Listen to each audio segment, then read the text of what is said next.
Bonjour tout le monde. Aujourd'hui, on va parler de la ponceuse de champ. On va parler de à quoi elle sert, comment on l'utilise, puis ce qu'il ne faut pas faire avec.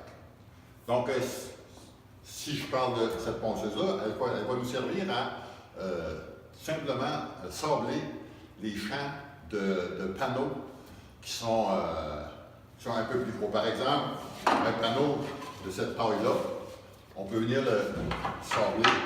On parle du champ, on parle de la partie qui est ici. On ne parle pas de cette partie-là qui est la face. Okay? Ça peut être un bloc de boucher, ça peut être un panneau comme ça, peu importe. C'est une surface qu'on va venir sabler là. Le papier, comme on le met dessus, ça peut être du 80, du 60, et ainsi de suite, dépendamment de ce qu'on veut. La façon de l'utiliser. Donc, on sait maintenant que pour sabler des champs, la façon de l'utiliser, c'est on place notre pièce sur le plateau, on vient de la côté sur notre butoir, puis ensuite, on vient pousser pour venir faire le contact avec le papier sablé. C'est sûr que si on reste là très longtemps, on va manger notre champ. L'idée, c'est simplement de venir le sabler. À ce moment-là, on fait ça de même et la job est faite. Je vous le fais.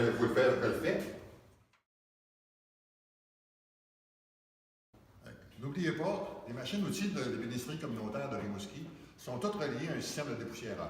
Donc, avant son utilisation, vous devez faire partir le dépoussiéreur et ouvrir la trappe correspondante à l'outil.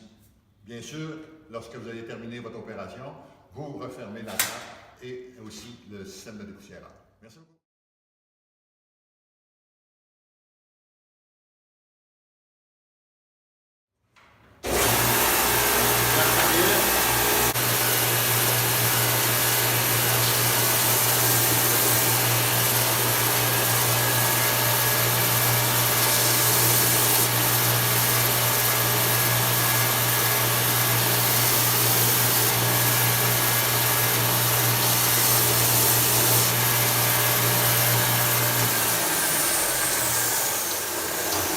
Bien sûr que c'est conseillé, lorsqu'on fait du travail ici régulièrement, il faudrait porter un masque.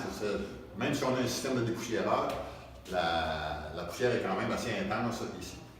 Vous pouvez aussi, sur ce papier-là, votre pièce, vous pouvez la déplacer. Le papier, lui, se déplace de haut en bas, mais on peut aussi déplacer le plateau en ayant les deux poignées qui sont ici en dessous. On peut déplacer le plateau en hauteur, le monter ou le descendre. Donc, les deux poignées qu'il y a ici, une de ce côté-ci, une de ce côté-là, nous permettent de lever notre plateau, puis venir utiliser notre bande sablée tout en hauteur. On utilise très souvent juste la partie basse, ce qui fait qu'on peut venir user cette partie-là et cette partie-là pour être capable de bien utiliser notre papier. Ça, c'est des choses à faire. Ce qu'il ne faut pas faire, okay, c'est de venir placer sa pièce au centre du papier. La pièce, il y a des chances qu'on l'échappe. À ce moment-là, elle va être emportée par le papier et elle va être éjectée à l'extérieur. Les personnes qui sont là, ça peut être dangereux. L'autre chose qui pourrait arriver, c'est, mettons qu'on a une pièce en angle comme ça, si on vient sabler comme ça, la pièce va venir s'introduire entre le butoir et le papier, et encore là, il va y avoir un gros problème parce que le papier va déchirer, puis on va avoir un problème. Si jamais on a une pièce comme ça, on va venir la sabler avec le côté droit, comme ça pour venir sur le butoir. Il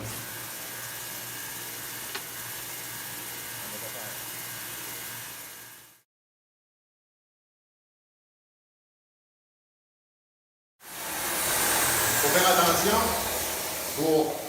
quand tu viens toucher à ton papier, si tu pousses trop avec une main, tu vas changer ton 90 degrés qui est ici. Donc, c'est simplement venir vraiment venir sabler ton champ pour garder ton angle correctement. Si tu pousses trop fort sur ton bois, probablement, sûrement, on va avoir une brûlure de ton bois. Puis c'est difficile de faire partir du bois brûlé. Donc, il faut vraiment y aller en douceur lorsqu'on vient toucher à notre bois pour venir travailler sur le champ.